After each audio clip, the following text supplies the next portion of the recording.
हरे कृष्णा। श्रील प्रभुपाद वाणी की जय। 25 जून।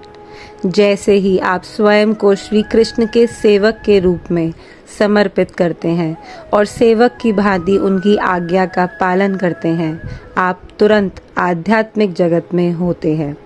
यदि आप आध्यात्मिक जगत में रहना चाहते हैं तो यह मंदिर आध्यात्मिक जगत है। हम मेलबॉर्न में नहीं रह रहे। यह मंदिर मेलबॉर्न में नहीं है, यह वैकुंठ है, यह वृंदावन है। तो यदि तुम मंदिर में दी जाने वाली श्री कृष्ण की सेवाओं को ध्यान पूर्वक करोगे तो तुम इस भौतिक जगत में नहीं रहोगे। मेलबॉर्न 25 जून 1974। जगत गुरु श्रील प्रभुपाद की जय। श्रील प्रभुपाद वाणी की जय।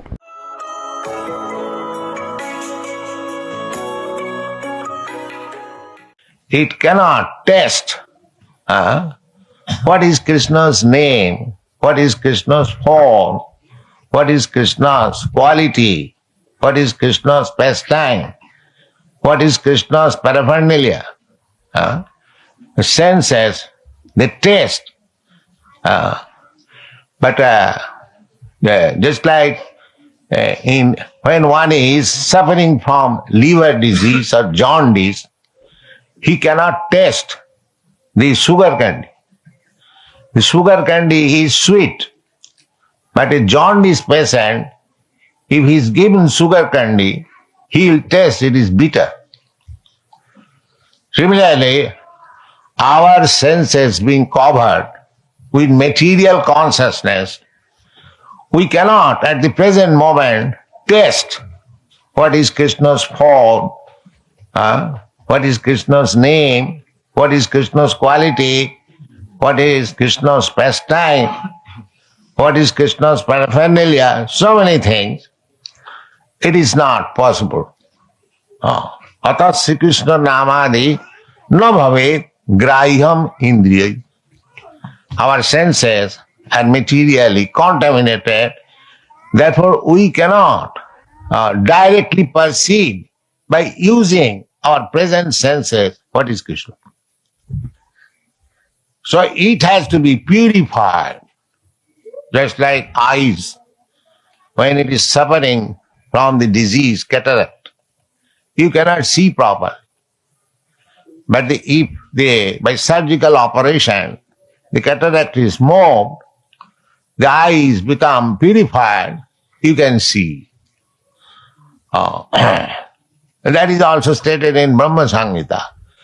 Premanjana churita bhakti bilochane shanta sadaiva hridayeshu bilokane jang sama sundaram achinta gunasarupam govindam adipurusam tamaham bhajan.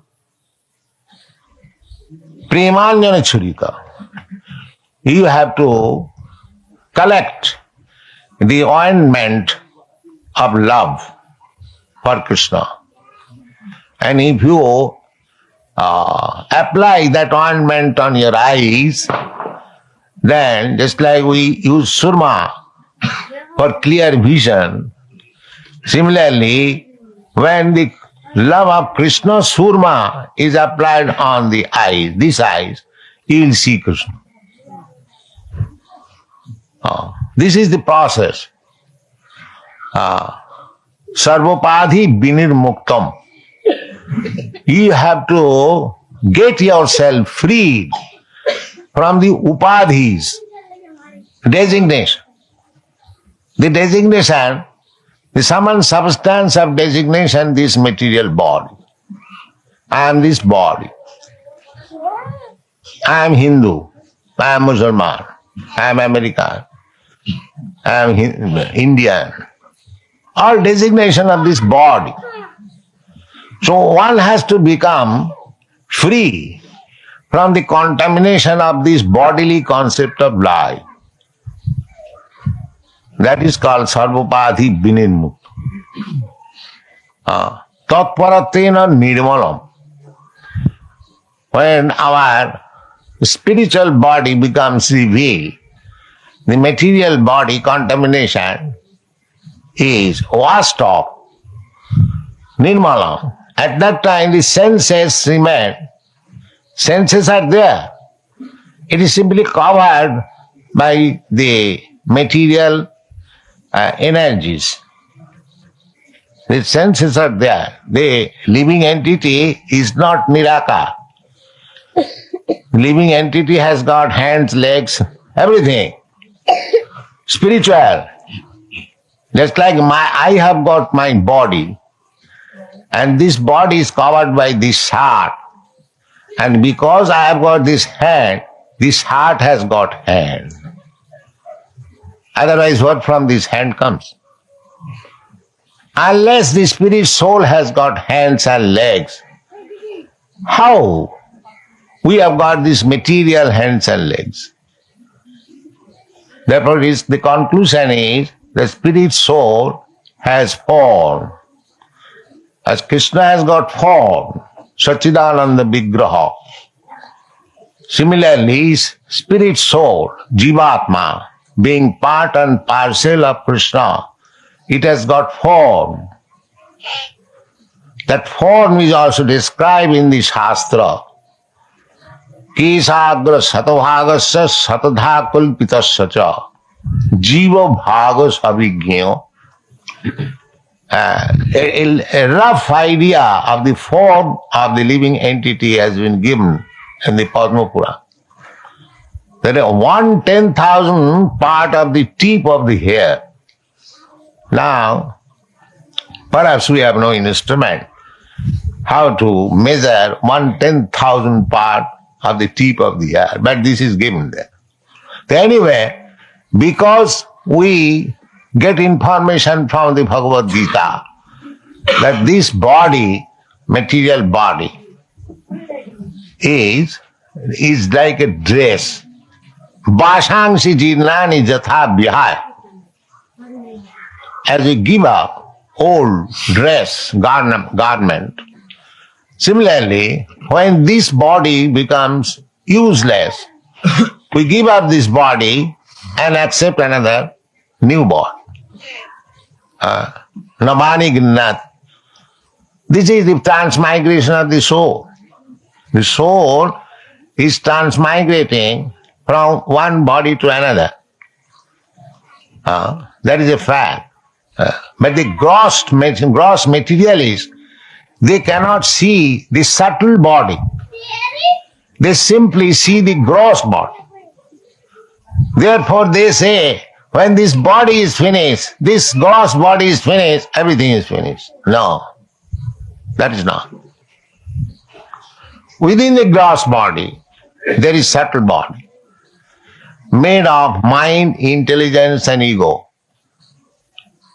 So that is just like in every day we have got experience.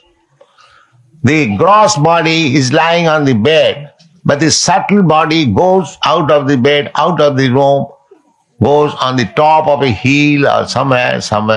It works. That is our practical experience.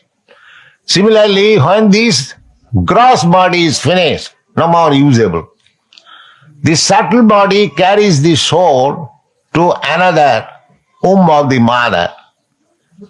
Karmana daiva netrena jantar dehopapatte.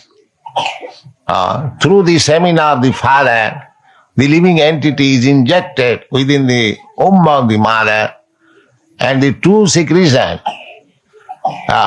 becomes emulsified, and it becomes just like a small pea, and within that pea the soul is there and it develops. This is the process of transmigration of the soul from one body to another. So soul has got form, it is not formless. Similarly, Krishna has got also form, but that form is different from this form. When in the Shastra it is said, Nirakar. Nirakar means Nirakrita Akar. This Akar, this form is being nullified. Nirakar does not mean there is no Akar. This body, when it is said Nirakar, that means the soul, the super soul or the soul has no this akar as we see. Just like we are seeing some dog or some cat or some hawk, some tree, some plants, so many, 8,400,000 forms. But this is not the form. Nirakarit. Not this form. The soul has got a different form. That is the sky. Isagra satobhagasa satodha kulpitasya. We cannot see at the present moment. So as we cannot see you, I am not seeing you, you are not seeing me.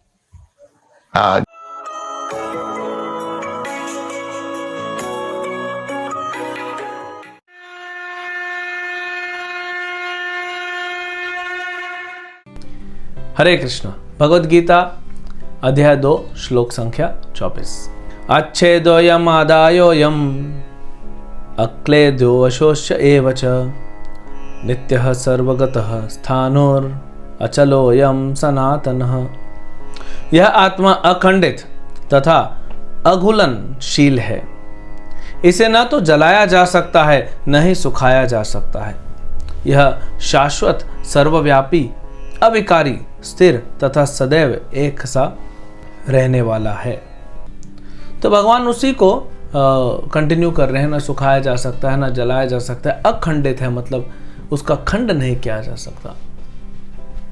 अघुलनशील है, आत्मा को घोला नहीं जा सकता। तो यहां पे भी देखिए ये सिद्धांत कि हम सब एक हैं, एक मतलब क्या है इसको समझना चाहिए। ये शास्त्रों में लिखा है कि हम एक हैं। एक का मतलब क्या है? जैसे ये पंजा है, अब ये 5 उंगलियां हैं, ये 5 इस हथेली से बंधी हुई हैं, साथ में आते हैं और उसका बल बढ़ता है। तो इसका मतलब ये नहीं कि ऐसा अगर कर लिया तो ये सब उंगलियां एक हो गई, फिर से वो अलग हैं। वो अलग थी, अलग हैं, अलग रहेंगे। ऐसा नहीं कि सब एक चिपक जाएगा। तो ऐसे ही हम बोलते हैं ना, हम सारे देशवासी जो भी देश हो हम एक हैं। एक मतलब एक स्पिरिट में है, एक पार्टी में है, एक दिशा में जा रहे हैं। इसका मतलब है एकता। दूसरा जो इसमें महत्वपूर्ण सिद्धांत समझाया गया, सर्वगतः स्थानुर। आत्मा जो है सर्वगत है। इसको भी कई बार हम गलत समझते हैं। और भगवान कहते हैं आत्मा तो सर्वगत है, मतलब हर जगह है। तो इसका मतलब ये नहीं कि एक ही आत्मा हर जगह है, कि मतलब आप भी मैं हूं, मैं आप हूं। ऐसा नहीं। ऐसा नहीं कि आप जो देख रहे हो मैं ही हूं, मैं अपने आप को देख रहा हूं, मैं इधर से बोल रहा हूं उधर से सुन रहा हूं। ऐसा नहीं। सर्वगता का मतलब यह है कि आत्मा हर जगह है। अलग अलग आत्माएं सभी स्थानों पे है। मतलब पृथ्वी पे तो हम देखते ही हैं, भूमि के अंदर भी देखते हैं, कीटाणु पाए जाते हैं, कीड़े पाए जाते हैं। जल में भी देखते हैं, वायु में भी देखते हैं। अब भूमि पे हैं, जल पे हैं, वायु पे हैं, अग्नि में भी हैं। लोग कहते हैं कि कोई चीज़ जलाने से वो एंटीसेप्टिक, ठीक है, एंटीसेप्टिक मतलब वो उसका इन्फेक्शन भले खत्म है लेकिन जीव खत्म नहीं होता। आत्मा तो अग्नि के अंदर भी है। आत्मा अग्नि के अंदर है, इसका प्रमाण क्या है? भगवान स्वयं कहते हैं आत्मा को जलाया नहीं जा सकता। जब आत्मा को जलाया नहीं जा सकता मतलब अग्नि के अंदर है। जैसे सूर्य ग्रह है, हम क्या देखते हैं कि सूर्य एक चमकता बड़ा आग का गोला है जो बहुत अनंत प्रकाश दे रहा है, लेकिन वो सूर्य के अंदर है ना। सूर्य देव रहते हैं वहाँ पे, वहाँ के वासी रहते हैं। सूर्य देव की गाड़ी है, 7 घोड़े खींचते हैं उनकी गाड़ी को, और भी वहाँ पे प्रजा रहती है। उनका शरीर अलग होता है। देखिए आत्मा को कुछ नहीं किया जा सकता। मछली है, मछली हवा में नहीं रह सकती, भूमि पे नहीं रह सकती। उसका शरीर, उस आत्मा को ऐसा शरीर दिया गया है कि वो पानी में उसको तकलीफ नहीं होगी। अगर हम समंदर किनारे मान लीजिए अपने परिवार के साथ जाते हैं, चलो जुहू बीच जाते हैं और सुनामी आ रहा है, तो हम सब भागेंगे पीछे। क्यों? क्योंकि हम भूमि के प्राणी हैं, जल के नहीं। हम भागेंगे पीछे। लेकिन छोटी मछलियां जो होंगी वो उल्टा और अंदर चली जाएंगी पानी में बचने के लिए। क्योंकि उनको वैसा शरीर दिया, हमको ऐसा। हम उड़ नहीं सकते, हवाई जहाज में बैठ के उड़ सकते हैं लेकिन ऐसे उड़ नहीं सकते। पंछी है, उनको ऐसा शरीर दिया गया, उड़ सकते हैं। जैसे कुछ छोटे छोटे कीड़े होते हैं, जमीन में ही रेंगते हैं, अंदर रहते हैं।